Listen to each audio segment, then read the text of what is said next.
Hello Podcats, Geoff Gascoigne here. Hope you're well. It's a beautiful autumn morning and today I'm on my way to Ruislip to speak to a bass player actually, Mr. Dave Green. So we're going to have a little chat all about his days at Ronnie Scott's and playing with some absolute legends of the world's jazz scene. People like Sonny Rollins and Coleman Hawkins. He's played with all these great people, plus Charlie Watts of course, who he grew up with. So here we go.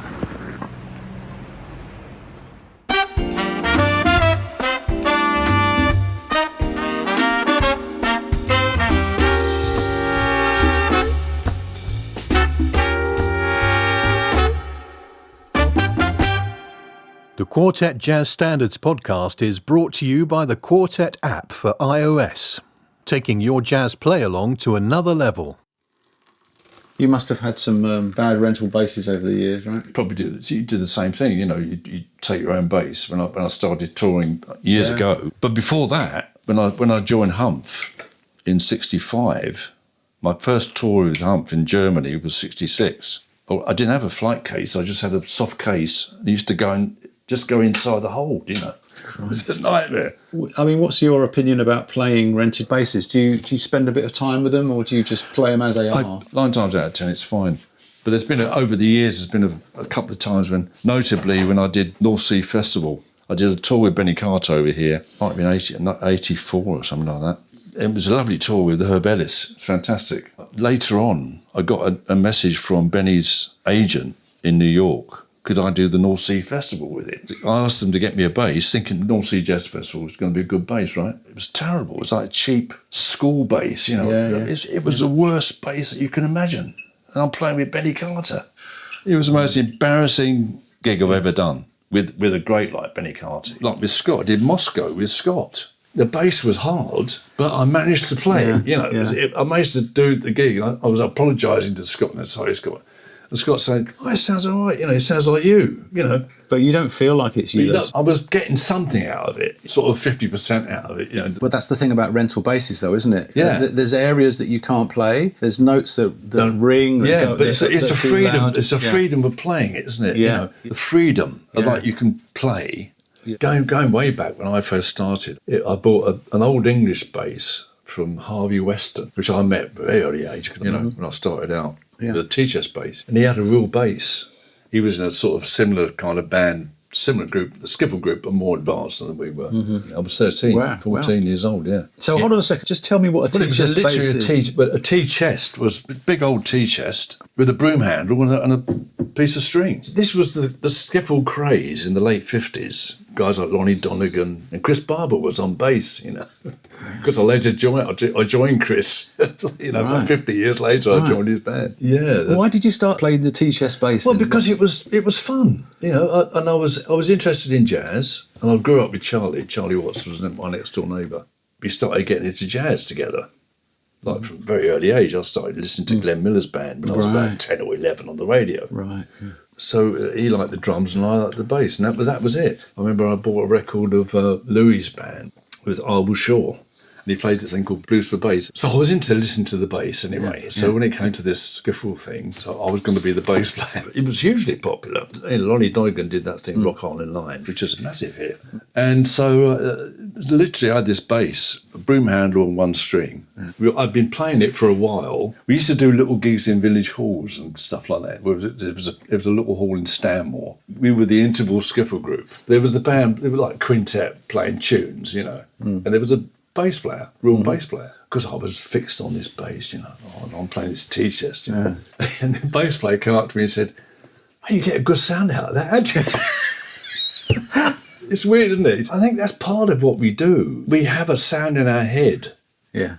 Which we try to achieve every time. That applies now as much as it did then. That's why I think when Scott said to me, that still sounds like you, even if I'm playing a completely awful bass or something, but trying to get some sound out of it, you're trying to get your sound, the sound that you're hearing in your head. And I think that's what we try and do. That's right, yeah. And so I was obviously I was doing it then with the teacher. It's so interesting, isn't it? Yeah. We should try an experiment. You should play one thing and then I'll play a thing and then see if people can tell the difference. Yeah. Something like that. On the same bass. Well, you get that with piano players, don't you? Yeah. It's everything. Can we do that now? Sure. Let's do that now. Yeah. Let's do something like a chorus of a blues. Right? Okay. Just one chorus of a blues in... Blues in F? Blues in F, right? Okay, count me in. 1, 2, 1, 2, 3, 4.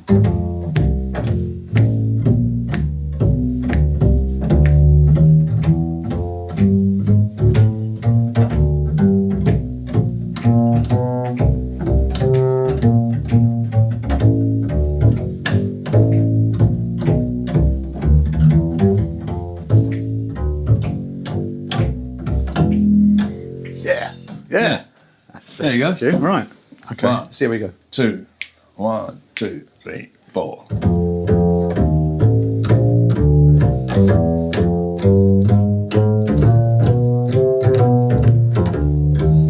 Yeah.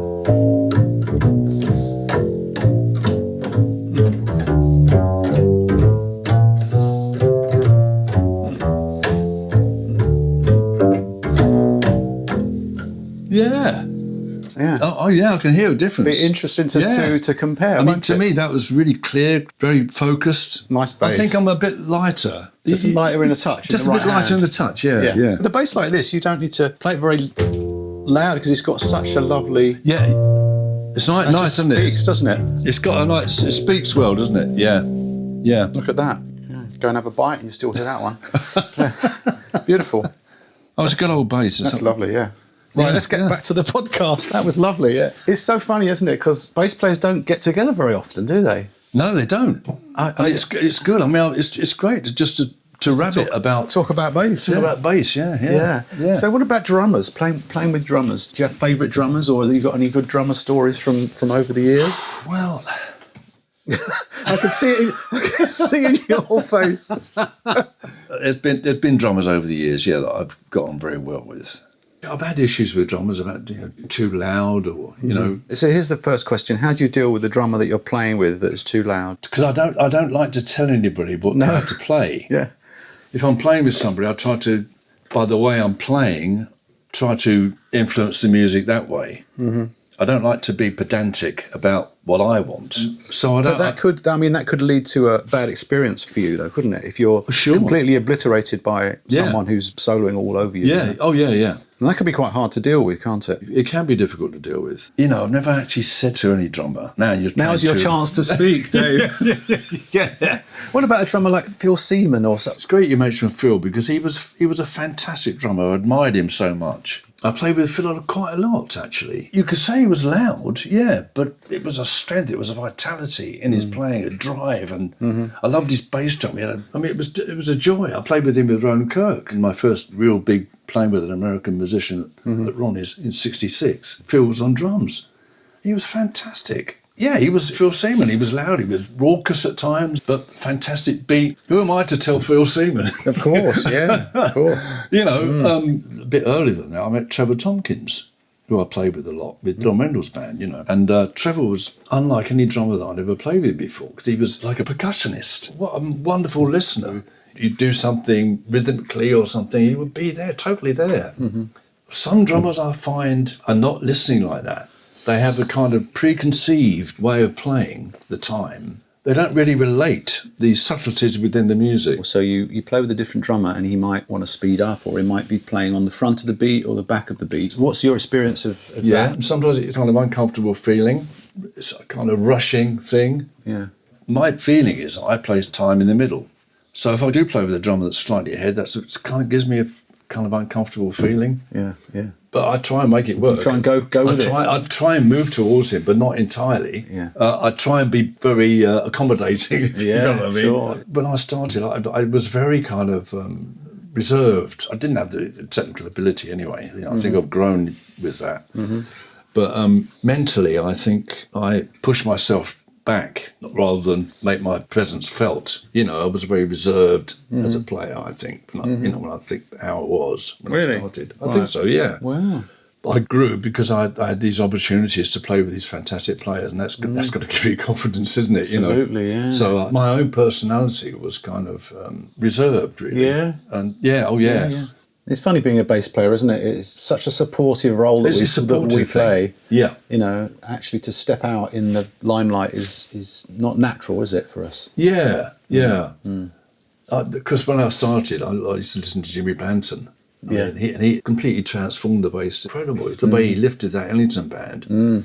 The time, the tone. I think really, when you think about it, I think there was two major innovators in jazz bass playing, Blanton and Scott LaFaro, 20 years apart. Did Scott LaFaro influence your playing at the time? Yeah. He got you up the dusty end, did he? Yeah. Yeah, absolutely. I was staggered by it. The freedom and the sound. But he did have an incredible sound. Yeah. Although he had a very low action. Yeah. But the recorded sound was fantastic. And there's a record, I don't know if you heard it, with Harold Lamb before he joined Bill. But this one was live. Have you heard the one live in Vancouver? No, not Yeah, this is another lesson. He's playing with Elmo Hope, who I think he was a drug addict, junkie at that time. And he's really not making it, Elmo Hope. He's kind of out of it, But Scott is so strong. Scott and the drummer don't waver. They're absolutely right on it. Yeah. Even though Elmo's doing his thing, missing stuff. And that's a lesson that I learned quite early on. Well, it wasn't that early. Don't take drugs, that's the lesson. Yeah, don't take drugs for a start. But be strong in your own thing, Yeah. But without being pedantic, this is where it is. Pushy. Be strong, be confident, like confidence grew, as I say. So you played with so many of the greats. I mean, you played with Sonny Rollins. Yeah. Coleman Hawkins. Yeah, I know. Ben Webster. Extraordinary. You got some good memories of all that. Of course, it's massive. Of course, it's affected my whole life. Because they were all wonderful people. And actually very, very humble. The giants of the music.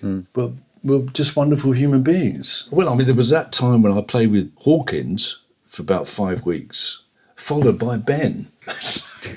So, I'm playing with two of the greatest tenor players, one after, one comes in and does the month at Ronnie's, then Ben comes in, And of course, for a while, they were both in town together. Of course, they were both staying at the White House in Regent's Park, and I had my Ford Anglia. I ended up taking Hawk and Ben to the White House. And we had photos of I that. know. I wish honestly, man. Because I spoke to Ben about Blanton. They were in the band together, Duke. It's quite an emotional thing. It stays with you forever. What about Sonny Rollins? Well, Sonny. Ronnie called me up and said, "Can you do Sonny when he comes in?" Actually, I'm busy. Yeah. Sorry, I got to wash my hair.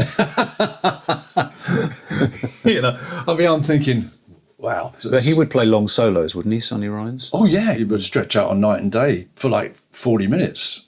Really? Oh yeah, yeah. So one set of one tune. Well, yeah, he would play 2 tunes stick in my mind: 3 Little Words and Night and Day. Right. It might not have been the whole set, but it was pretty much the whole set. It would be like that for about a week, because it was a month's gig. That was another thing, talking about drummers, because Tony Oxley was on that gig. And Tony, I'd never played with Tony before. And Tony, he again was like, I've never played with a drummer like that. It's a huge thing for me.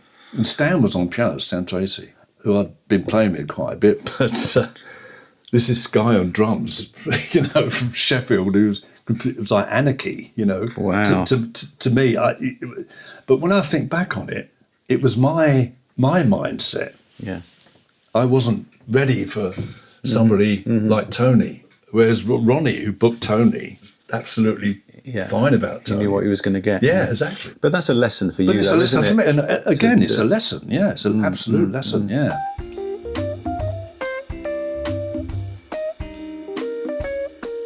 Right, I asked you to pick a tune to play today. I'm going to get you to play along with one of the tunes in the apps, if that's all right. Sure. What tune did you pick? Autumn Leaves. Autumn Leaves, okay. Right, so Dave's got his bass in his hand now, so there's the Miles introduction, and it's going to be great. What about that? Here we go.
Thank you very much. Oh, thank you very much.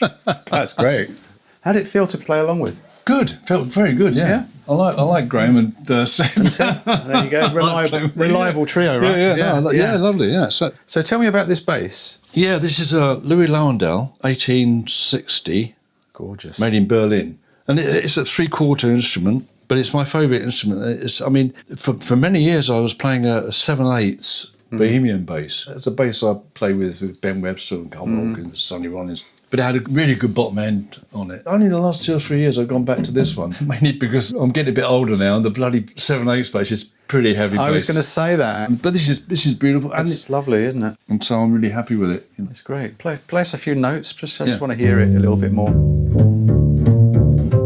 Yeah. It's got a nice ring to it, isn't it? It does, yeah. Got a great resonance, yeah. The other thing you see is I think they need a rest. No, you know, I mean, I left it in my mum's bedroom, stuck in the corner for, it must have been 15 years. I didn't touch it, you know. Right. Then when I joined Barber, I got it out and it wanted to be played. Yeah. You know, it's like... It's coming out of retirement. Yeah, you know, it was like that. And the same thing with this one. Yeah. I didn't play this for a long time because I was playing the other one, you know. Right. And so, but now it's I can feel it. It's enjoying being played. Yeah, they do though, don't they? They just resonate. It's almost like a living thing. You know, you relate to it in that kind of way. It is, yeah. And it starts speaking for you, like Sparky's Magic Piano. You know? I loved that when I was a kid.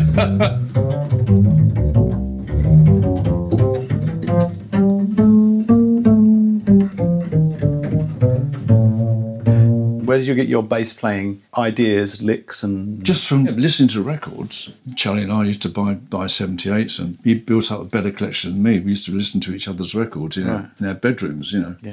Charlie Parker and Massey Hall, and all those great some records. Monk records. I had some 78s, the Duke Ellington with Jimmy Blanton. I'd copy Israel Crosby's solo on. There was a 78 I bought called Barrel House. Right. And the bass solo was quite simple. He was only about 15 when he made that record, you know, in 1935, Israel, who became one of my favourite bass players. Yeah. So I just copied the solo. Quite a simple solo. Yeah. That kind of thing, you know. Right. And so chuffed myself, you know, like the achievement, you know, you actually can play being inside the music, being inside the music and playing it, and it helps you develop, you know. Did you ever write anything down? No, I didn't. Right. But I was greatly helped with reading by Michael Garrick. Because when I turned pro, I couldn't read. Not really. I could read changes. And I don't consider myself even now a great reader, but I find certain things quite complicated. Reading dots and rhythms and things. Yeah. If I go over stuff, I can make it happen, you know. Because no one would have, you know, Sonny Rollins and Coleman Hawkins. There's no music. No, not at all. No, I mean Stan wrote some stuff out, and Garrick as well was very specific. But this was 1964. I turned pro in '63. I went to France and came back, and then started meeting guys on the scene. And Peter McGirt was very helpful to me. Dudley Moore's bass player, lovely player, yeah, great player, great session man. And he took a shine to me because I was introduced to him by Maurice Skoronsky, the South African drummer I'd been in France with. And he introduced me to Peter, and he liked me, Peter, and he said, "Oh, you know, come in and do some sets for me," which was fantastic for me. I went into the establishment club. He would bring me out and say, there was one occasion, I've told this story before, they actually went to bed, you know, because the establishment club was open until about 1 or 2 in the morning, with Dudley Moore and Chris Cowan was on drums in late 63, early 64. Yeah.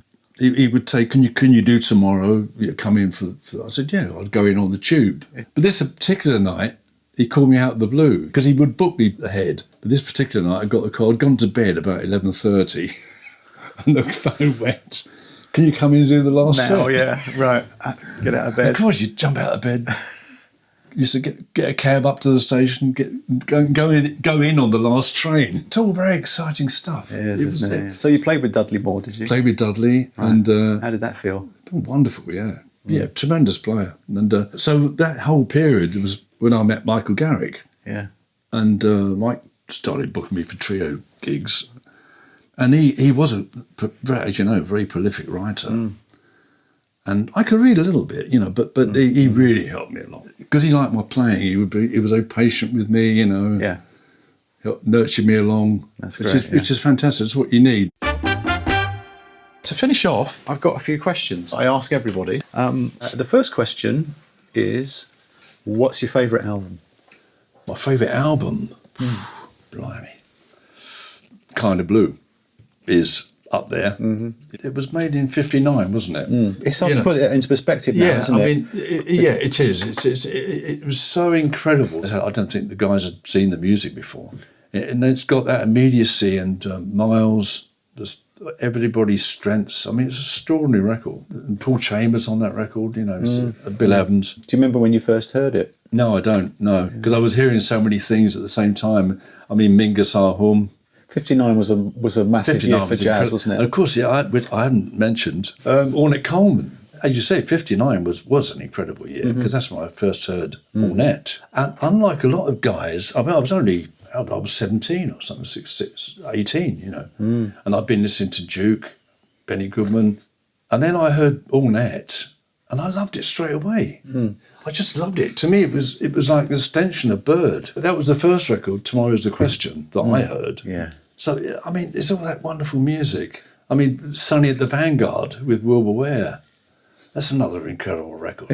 Wilbur Ware, what a bass player he was. That's a great bass player's record, isn't it? Incredible bass player, Wilbur Ware. I mean, it's staggering. It is, yeah. Second question, is there a favourite musician, alive or dead, you would have liked to have played with? Which I'd like to have played with, I never did. I would probably say Stan Getz. Yeah, that would have been quite an experience, I think. I heard Stan Getz. Yeah. At Ronnie's, phenomenal, I actually heard him as well, the Festival Hall with Kenny Barron, yeah. Oh, did you? I mean, he's someone who, we're talking about time, I mean, just immaculate, right? Incredible. Yeah. Incredible player. Very, very difficult guy. Might not have been easy to play with him. No.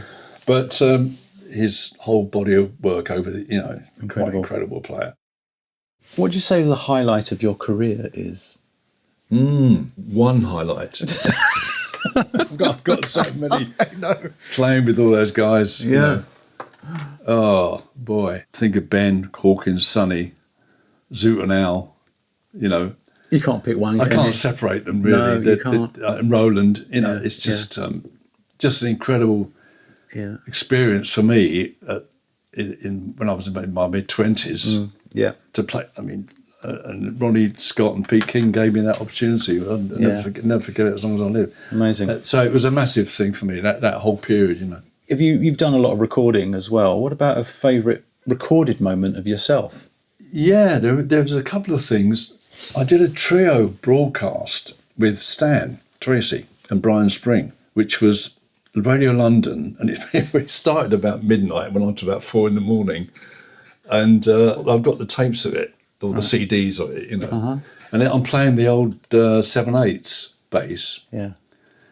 And I don't know what it is. I just love it. I'm quite happy with that. Did it ever get released? No, it's not released. No, it's not released.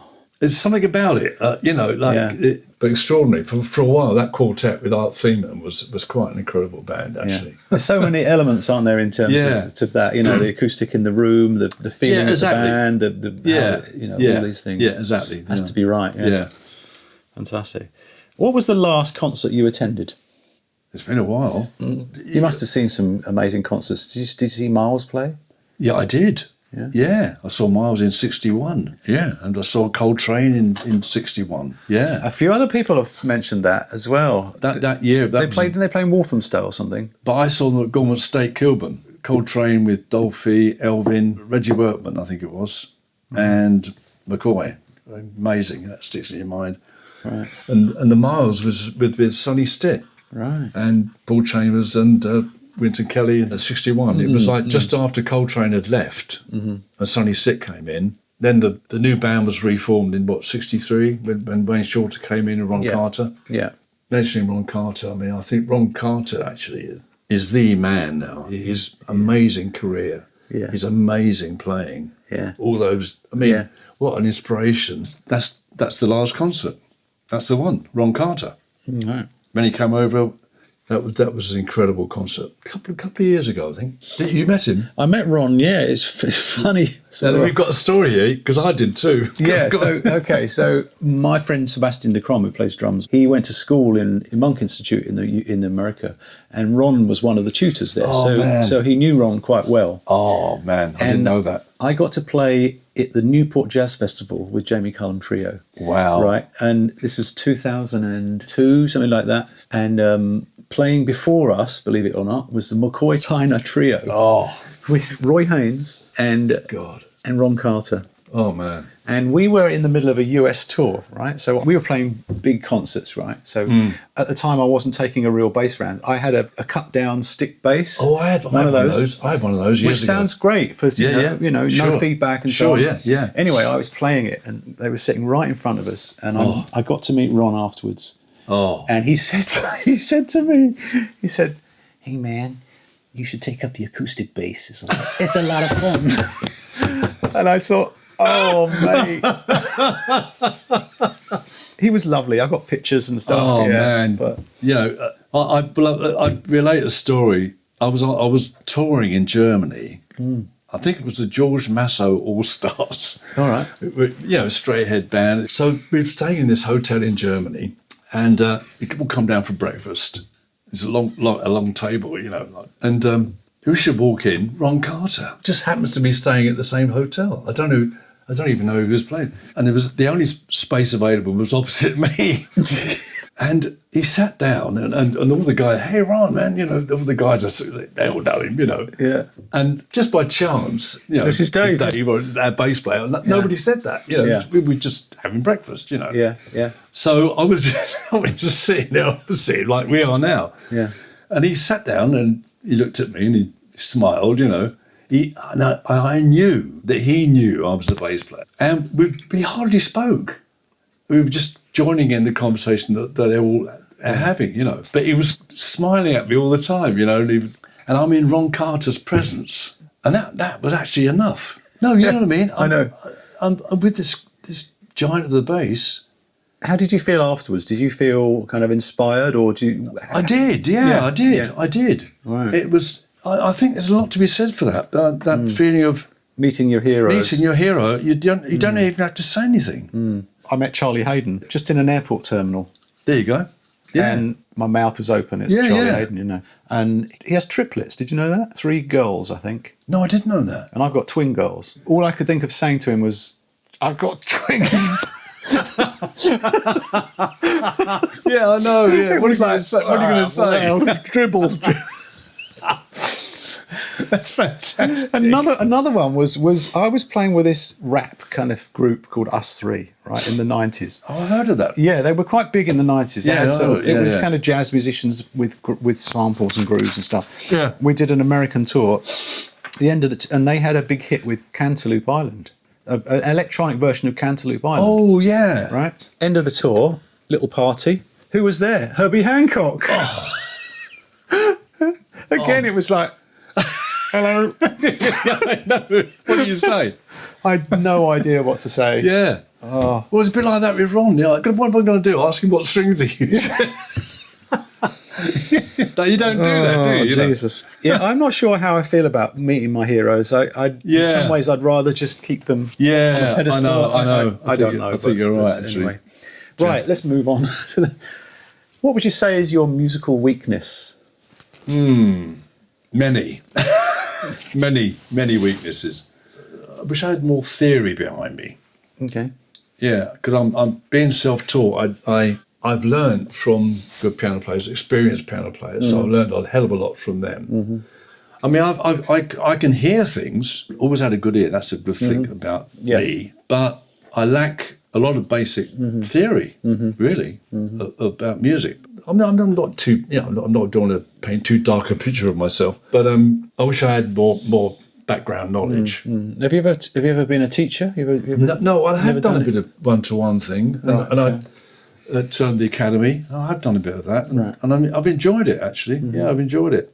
But I'm certainly don't regard myself as a teacher because I haven't got enough confidence because of my own lack of knowledge. I suppose to other people of your generation as well, and because there was no education, was there? There wasn't, no. When you There wasn't. started, I just learned from going to see guys play. Yeah. People like Kenny Napper, Rick Laird. When I started doing gigs at Ronnie Scott's He was a great bass player, wasn't he? He was a great bass player, Rick Laird. He played with Sonny before I did. Yeah. I admired him so much. His technique, his musicality, it was just fantastic, you know. So you learn just by listening and watching. And that's all I did. There were no jazz schools. No, there wasn't, was there? And of course you're listening to records all the time. You're learning from... Well, it's an oral skill that we do, Yeah. isn't it? You know, And doing gigs and learning on the gig, you know, learning tunes, learning songs on the gig, you know, in that way, rather than going through school. Although I did have a wonderful music teacher, because the same school that I went to with Charlie. Charlie was a year ahead of me. Tyler's Croft Secondary Modern School in Kingsbury, which is now Kingsbury High School. Had a wonderful music teacher, and he was so encouraging, which I think was very, very important it's to me. very important, isn't it? Yeah. His name, Mr. Perkins. So he inspired both you and Charlie. Yeah, absolutely. Different. We were in different years, but Right. I was, 12, 13. When I think back on it, it was a great idea. He said to the class, right, I want you to bring, next week, you're going to bring in your favourite records, and we'll have a record session. Great idea. Yeah. I was the only kid that brought in jazz records. I brought in that record with Louis, the Blues for Bass, and Lionel Hampton 78 I had with Teddy Wilson, and Red Calendar was on. Right. And I had these two records, you know. This was fantastic. He said, what have you got, David? And so I've got these two. He played both of them for the class. He said, listen to this. This is great music. Because he could have gone the other way. And he had an open mind to actually listen to it. He said, Yeah. jazz? Well, you should be listening to classical music or something. Yeah. No, he was fantastic. He really enhanced my... Yeah. It gave me confidence. I'm on the right road. Yeah, here. I think we all have figures like that in our lives, don't we, that have inspired us on our journeys. You know, it's so important, isn't it? It is very important. Yeah. All right. Do you ever get nervous on stage? Less so these days. I did go through a period of being, and largely to do with not liking the sound. I mean, one of the places I don't like playing is the Festival Hall. I don't know what it is about the place. It's kind of, you feel like you're walking on glass or something. I don't know. It's something about the acoustic, whereas the Queen Elizabeth Hall is fine. That creates nerves, does it? It does, yeah. Right. And funny enough, Humphrey, when I was with Humphrey, he felt the same. He had various halls. He didn't like the Fairfield Hall, Croydon. Just something about the stage or the relationship with the audience. But I'm less so now, I think. And we spoke about that, didn't we? Spoke about the confidence thing, you know, and playing with those grades. That's right. But I mean, it's probably not nerves, is it, that you would have felt? Would it be just sort of anticipation and... Funny enough, I didn't feel nerves in that way. No. Probably because chronologically... It all felt right. I built up kind of confidence, you know, through Roland and Ben and Walk. No, also the other thing is, I've got to the stage in my life now, I'm 83 now. I mean, I don't say I don't give a shit, but I know what you mean. I'm not far behind you. I'm not like that, but I think what's the point of being nervous, you know, at this stage? No. You know, come on, to get on with it. But what about if you got some difficult music to play? I mean, does that would probably create something. Difficult music. I do feel I need more time over it, you know, whatever. Right, I've got a few other non-related questions. What's your favourite sandwich?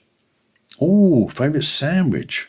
Probably tuna salad. Tuna salad, okay. Says a lot about a person, about what they like in a sandwich. I'm a fishy person, yeah. You're a fish? Oh, okay. Fishy. What about a favourite movie? What's that? A Love Affair to Remember. Oh, I'm not That's sure. Cary Grant. Oh, right, okay. And Deborah Carr. I love that film. I'm a bit of a romantic, you know. Oh, you like a rom-com? Yeah, and I think James Cagney, White Heat. Right, okay. I like classic movies, you know. Yeah. Fantastic. I'm a fan of Lauren Hardy.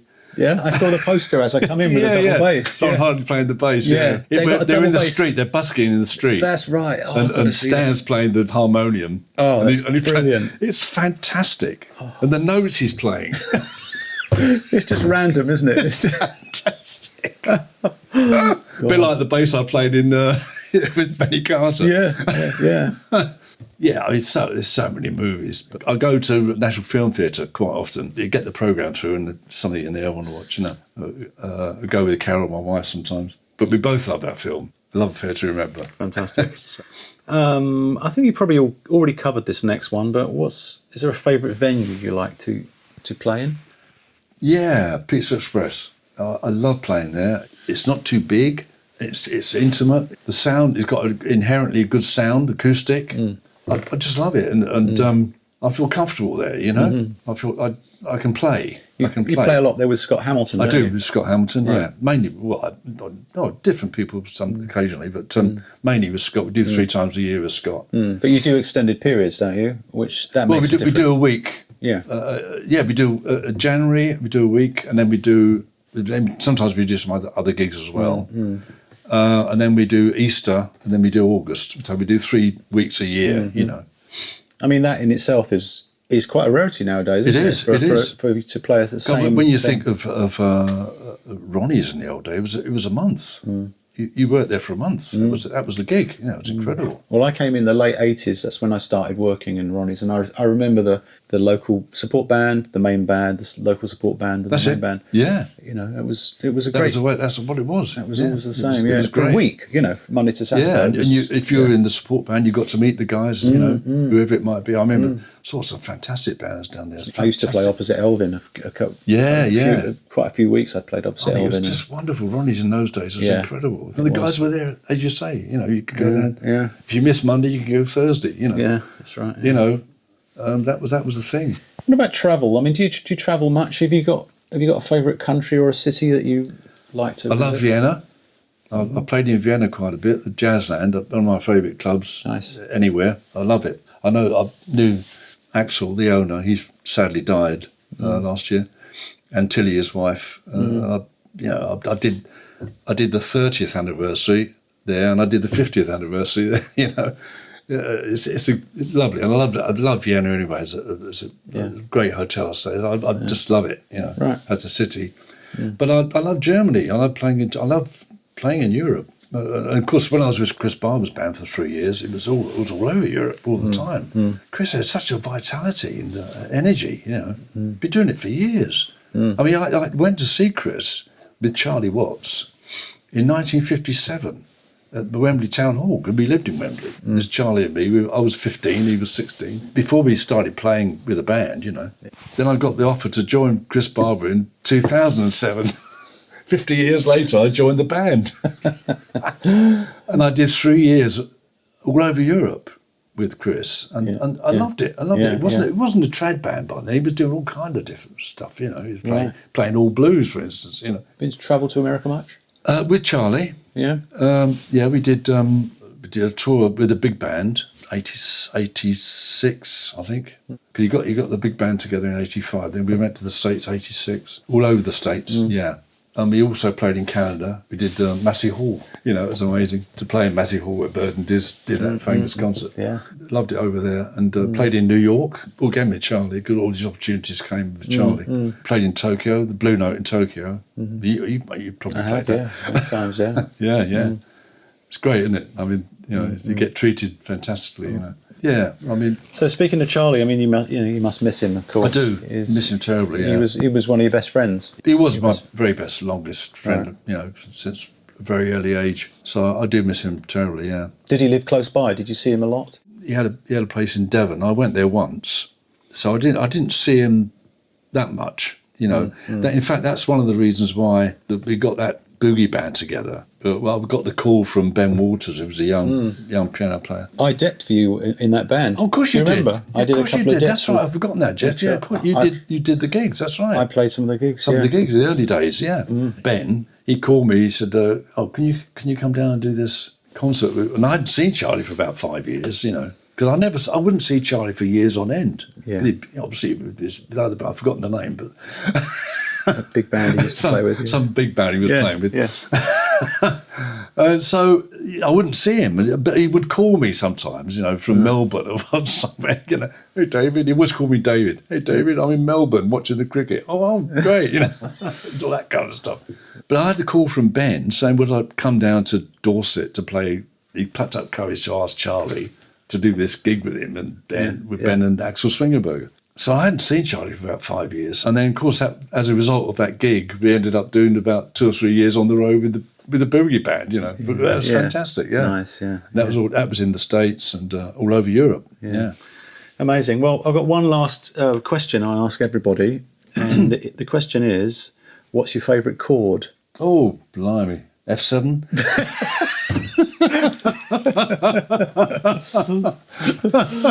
That'll do. Blues in F. Yeah. Well, I think that'll wrap it up, Dave. I think it's been such fun having a chat. Geoff, I've enjoyed every minute of it. Yeah, fantastic, I could do. We'll have to do part 2. Come over again. Well, so many questions we could have talked about. Thanks, mate. It's been lovely being with you, and I'm really glad you talked me into it. Yeah. And lovely playing too. Thank you. And you too. Great, Geoff. Thanks, mate. Thanks, Dave. All the best. Thank you for making it to the end of another podcast. Please subscribe if you want to hear more of them as they land. The Quartet Jazz Standards podcast is a UK music apps production. Quartet for iOS, taking your jazz play-along to another level. Search for Quartet on the App Store or find out more at quartetapp.com.